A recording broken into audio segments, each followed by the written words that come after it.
In the dusty streets of Dodge City, Kansas, one woman dared every cowboy to face the wildest stallion alive. 25 men failed. But one lonely rider was about to change her fate forever. In the heart of Dodge City, Kansas, on June 14, 1878, whispers spread across the dusty streets about a widow who carried both sorrow and fire in her eyes. For she owned the fiercest black stallion in the region, a beast no man had ever tamed, a creature that mirrored the pride of her late husband and the grief she buried deep inside. And every evening she stood tall before the restless crowd, her voice echoing like a challenge carved in stone as she declared, "If you're a real man, prove it on my stallion." And so far 25 cowboys had risen to her call, only to be thrown into the dirt, humiliated before the town, leaving the stallion wilder, the widow colder, and the people hungrier for the day when someone brave enough, patient enough, and true enough would step forward to face the legend that had broken every man before. And so the test of pride and strength began as riders poured into Dodge City, their spurs clinking and their hats pulled low, each man certain that he would succeed where the others had failed. But the moment they touched the saddle of that black stallion,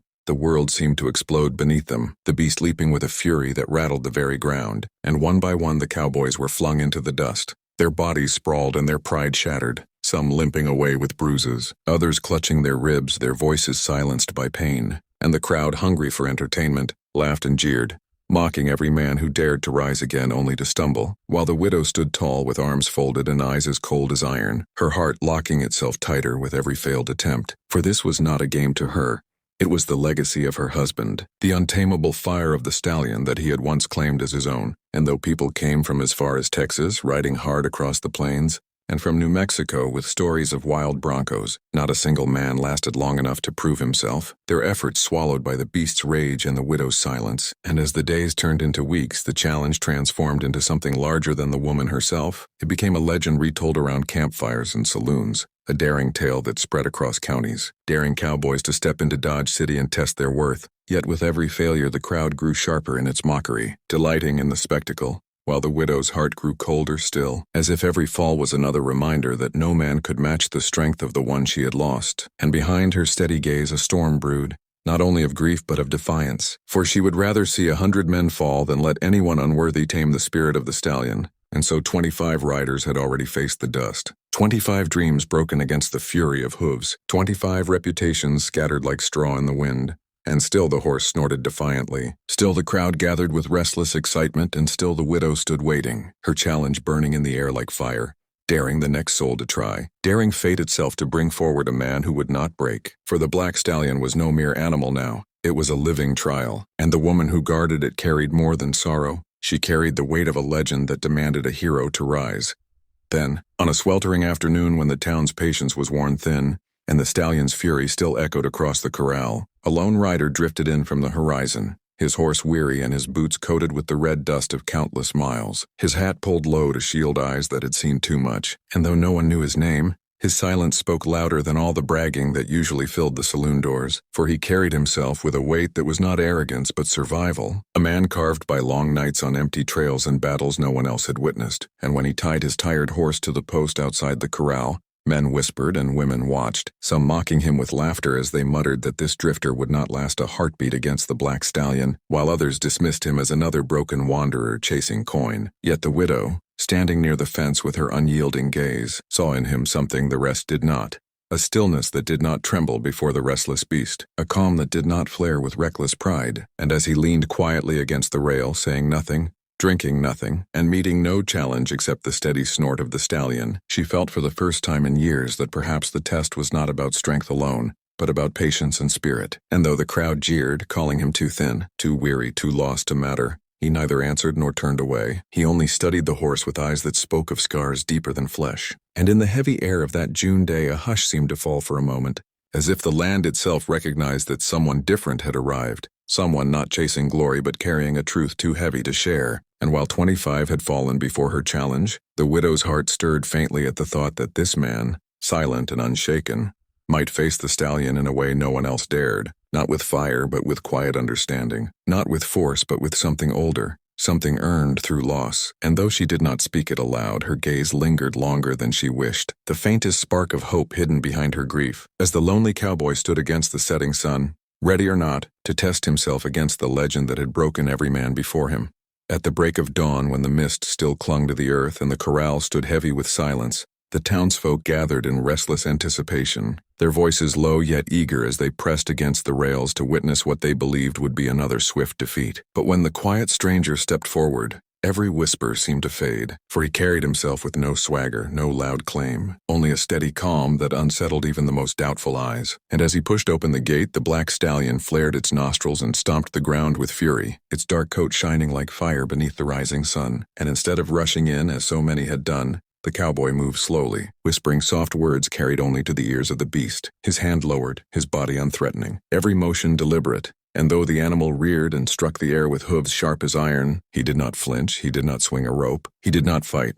He simply breathed with patience until the moment came to place his weight into the saddle. And when at last he swung himself upon the stallion's back, the crowd gasped as though the very earth had shifted, for the horse bucked with a violence that rattled the rails, twisting, kicking, and leaping as if determined to break every bone of the man who dared to sit astride it. But the cowboy's hands held steady. His frame moved with the storm instead of against it, and though the stallion screamed its rage into the morning air, he clung with a quiet strength that grew more astonishing with each second, and the people who had gathered to mock him now fell silent, their laughter strangled by disbelief as the drifter lasted longer than any rider before him, and the widow, standing at the edge of the corral with her arms crossed tight, felt her chest rise with something she had not known in years, the faintest tremor of hope, though she fought to hide it, for still the stallion threw itself into the dirt, slamming, twisting, desperate to rid itself of the man upon its back. Yet the stranger leaned low, whispered again, and though his body shook with the force of the struggle, his resolve did not break, and for the first time in all those bitter months the people of Dodge City found themselves breathless,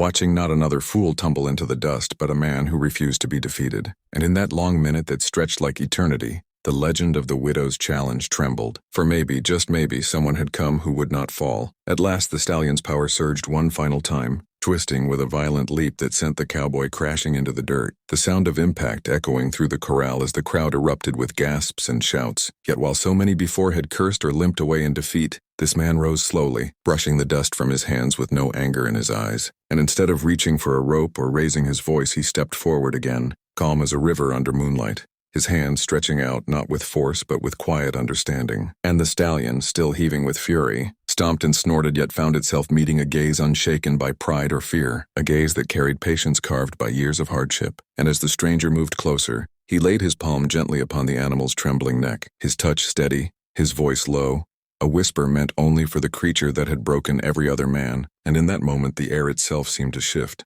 the jeers of the crowd silenced by the sight of gentleness where they had expected battle. For the cowboy was not fighting the beast, he was listening, waiting, breathing as though the two of them shared the same heartbeat. And from the fence the widow's eyes narrowed not in judgment, but in something she had long forgotten, a flicker of warmth breaking through the iron wall she had built. And though she would never admit it aloud, her lips shaped a quiet truth. He's not riding the stallion, he's winning its trust. And those words carried a weight heavier than steel, for to her the horse was more than an animal. It was a living memory of the man she had lost, the last untamed fire of her past, and watching the stranger show tenderness instead of conquest cracked a piece of the grief that had hardened her soul. And as the stallion's rage slowly gave way to wary stillness, the people leaned forward, drawn into a silence they did not understand, their excitement replaced by awe, for they were witnessing not a contest of strength, but the fragile birth of respect between man and beast. And though dust still clung to the cowboy's clothes and pain tightened his shoulders, he stood unwavering, not victorious yet not defeated,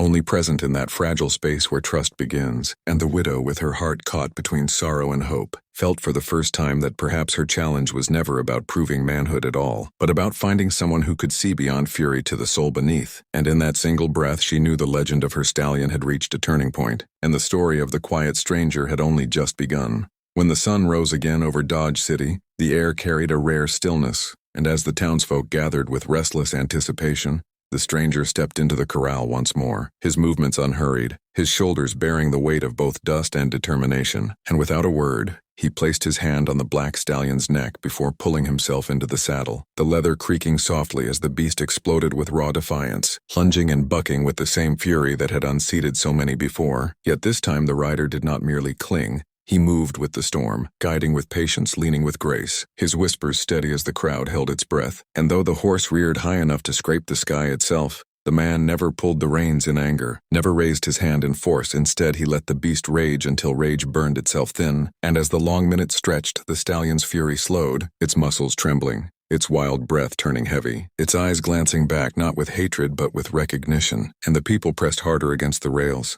No laughter on their lips now, only silence heavy as stone as they watched the impossible unfold before them. For the untamable horse that had defied 25 men at last began to yield, its steps still sharp yet guided, its neck lowered just enough to show that it had accepted the man who sat upon it, and in that moment the widow's hand trembled against the fence, her eyes burning with tears. She could no longer fight, for she was not only watching a legend bend, but watching the last piece of her husband's pride find peace, and the voice inside her heart whispered that the challenge she had carried like armor was at last answered, not by brute strength or loud boasts, but by quiet resolve and a spirit that matched the stallion's own. And as the cowboy guided the horse into a slow circle, the silence deepened into awe, the dust rising around them like smoke from a sacred fire, and the widow felt her chest ache with the weight of everything she had lost and everything she might find again. For in that corral on that June morning, she saw not just a rider proving his worth, but a man who had earned the trust of the one creature that mirrored her grief. And as the stallion finally stilled beneath him, the crowd erupted with a roar that rolled through the town like thunder. Yet the rider only tipped his hat with quiet humility, and the widow, her tears shining in the rising light, knew the story of her challenge had reached its end, and the story of the man who answered it had just begun. The corral still rang with the echo of cheers when the cowboy slid down from the stallion's back, his boots sinking into the dust as he tipped his hat in quiet respect, ready to vanish like any other drifter passing through. Yet before he could take a step, the widow's voice cut through the air, trembling yet strong. 25 men tried to conquer my stallion. Only you proved worthy, not because you forced it but because you understood it.